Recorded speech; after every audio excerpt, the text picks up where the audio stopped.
Have you ever heard of Tartaria? If you look through ancient maps, dusty library archives, and forgotten historical records, you might stumble upon this strange and fascinating name again and again. It refers to a supposedly vast empire, a colossal civilization stretching all the way across Eurasia, from the frosty edges of Siberia down into the heart of Central Asia. Yet, if you open a modern history textbook, you'll find barely a mention of it. So the question is, how can an empire so massive, so seemingly influential, just disappear from our collective memory? Mainstream historians will tell you that Tartaria was never a real empire. They say it was simply a catch-all geographical term used by Western Europeans for a huge, poorly understood region of Asia, a bit like how we might say the Far East. It was a label for the unknown, populated by various nomadic groups and khanates, most notably the Mongols and their descendants. According to this view, there was no single, unified Tartarian state. It was a cartographic shorthand, a way to fill in the blanks on the map. But then you look at the old maps themselves, and things get a little more complicated. We're not just talking about a vague, empty space labeled Tartaria. These maps, drawn by respected cartographers from the 16th to the 19th centuries, show something much more specific. They depict a distinct country with defined borders, named cities, and even flags and coats of arms. On some maps, Great Tartary is shown as the largest country in the world, dwarfing even the Russian Empire of the time. You see a capital city, often named Tartar or Karakorum.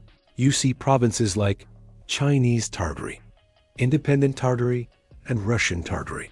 This level of detail seems to go far beyond just a simple regional label. Was this all just a massive, centuries-long misunderstanding by the world's best mapmakers? Or did someone, at some point, actively decide to rewrite history? This is where the story takes a turn from historical debate into the realm of grand conspiracy and alternative history. Proponents of the Lost Empire theory believe Tartaria was not just real, but was a highly advanced global civilization. They claim the Tartarians were the true master builders of the ancient world, possessing knowledge and technology far beyond what we attribute to people of that era. They point to a specific style of architecture, often called star forts or Mudiyar architecture, found scattered across the globe. These aren't just in Russia and Central Asia, but in Europe, the Americas, and even Australia. The theory suggests these star-shaped fortresses, with their incredible geometric precision and massive earthworks, were all part of a single, unified Tartarian global network.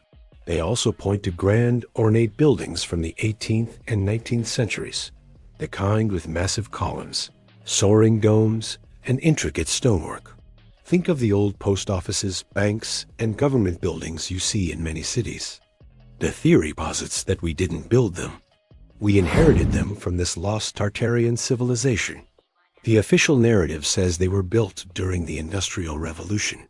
But supporters ask, how could they build such magnificent structures with horse-drawn carts and basic tools?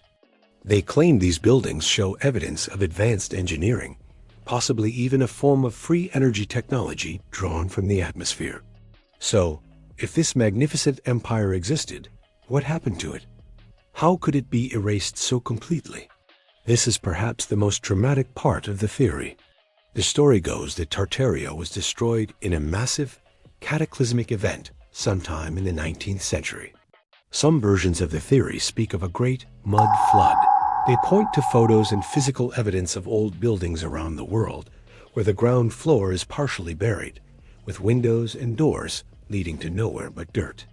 They claim this wasn't a result of cities sinking over time, but of a single, devastating event that deposited meters of mud and silt across the entire planet, burying the Tartarian world. Other theories suggest a different kind of catastrophe. Perhaps it was a celestial event, like a comet impact or even a technological war.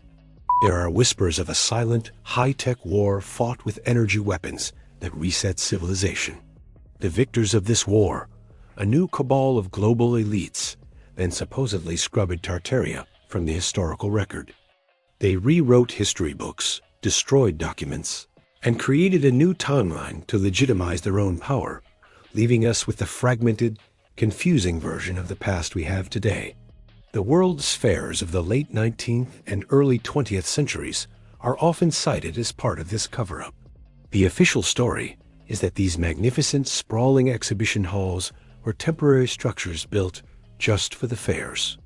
The Tartarian theory suggests they were actually surviving cities of the old empire, which were showcased to the public and then conveniently demolished, erasing the last physical remnants of this lost world. Now, it's crucial to approach this with a healthy dose of skepticism. There's very little, if any, concrete archaeological or textual evidence to support the existence of a unified, technologically advanced Tartarian empire as described in these theories. Historians can explain the buried buildings as cities being built on top of older layers over centuries. The architectural styles can be traced through known historical movements. The maps can be explained as European interpretations of a complex and shifting political landscape in Asia. But the mystery itself is what makes it so compelling. It taps into a deep-seated feeling that the history we've been taught is incomplete, that there are gaps in the story. Why do so many cultures around the world have flood myths? Why does this specific style of grand architecture appear in so many disconnected places? Why do those old maps show a country that we're told never existed? What we can say for certain is this: something was there.